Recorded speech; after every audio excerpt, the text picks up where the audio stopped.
We come to our next talk, and another young dynamic oculoplastic surgeon is with us, Dr. Bhawna Khurana, and she's going to speak on lid and lacrimal abscess, navigating the changing trends in antibiotic sensitivity.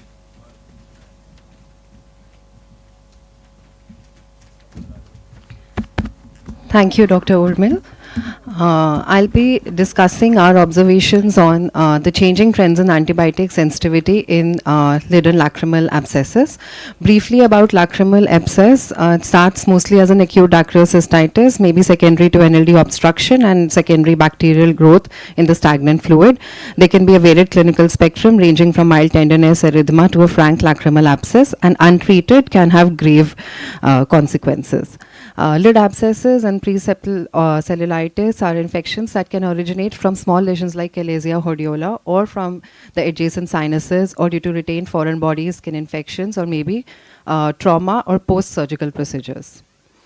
Briefly discussing this case scenario, this was a 1-month male child who had presented with the dacryocystocele and had a lacrimal abscess.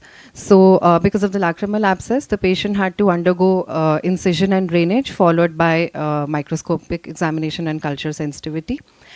When we saw the culture sensitivity report, we were very surprised to see that at this 1 month of age, the child was sensitive only to cefazolin, gentamicin and clindamycin, and was resistant to most of the common antibiotics, broad spectrum antibiotics that we mostly use. And of course, since the child is only 1 month of age, there is no previous history of any antibiotic used in him. So this got us thinking, and we did a short study on the microbiological profile of lid and lacrimal abscesses and to study the trend of antibiotic sensitivity. So this was a pilot project that I did during my fellowship. It was a prospective interventional analysis from May 2014 to Jan 2015, where we studied the disease profile, the gram stain and the KOH mount, the culture organism that we got in the culture, and the antibiotic sensitivity. So the standard protocol that was followed in the case of abscesses was incision and drainage, followed by gram stain and microscopic examination, culture, followed by antibiotic sensitivity, and after that, we would routinely put the patient on a broad spectrum antibiotic. So during this duration of the study, we had 27 patients, equal division of lacrimal and lid infections. Most were gram positive, 25% of them, and 75% of them, and 25% were gram negative. Culture positivity was found in 20 out of the 27 patients. About the lacrimal abscesses, most of them turned out to be gram negative. Common ones were Haemophilus, E. coli, Pseudomonas, and Proteus. The antibiotic sensitivity profile in the lacrimal abscesses were that all of them were found to be sensitive to cefazolin and amikacin. 60% were resistant to amoxicillin clavulanic acid and 55% to moxifloxacin. We compared this with a study that had been done earlier studying the microbiology of the abscesses and their culture sensitivity. So the gram positive and gram negative distribution, what we got was slightly different from the earlier study. Also, they found that most of the cultures were sensitive to amoxiclavulanate, the gram positive ones, and the gram negative ones to quinolones, whereas most of our cases were resistant to amoxiclavulanate and also to the quinolones. Coming to lid abscesses, 7 out of the 8 were positive in culture and most were Staph aureus. And coming to the sensitivity, all of them were sensitive to cefazolin and gentamicin. And resistance, Cipro and moxifloxacin resistance was in 50% and amoxiclavulanic acid in almost 85%. So the most common organism in the study done earlier and in our study was the same Staphylococcus aureus.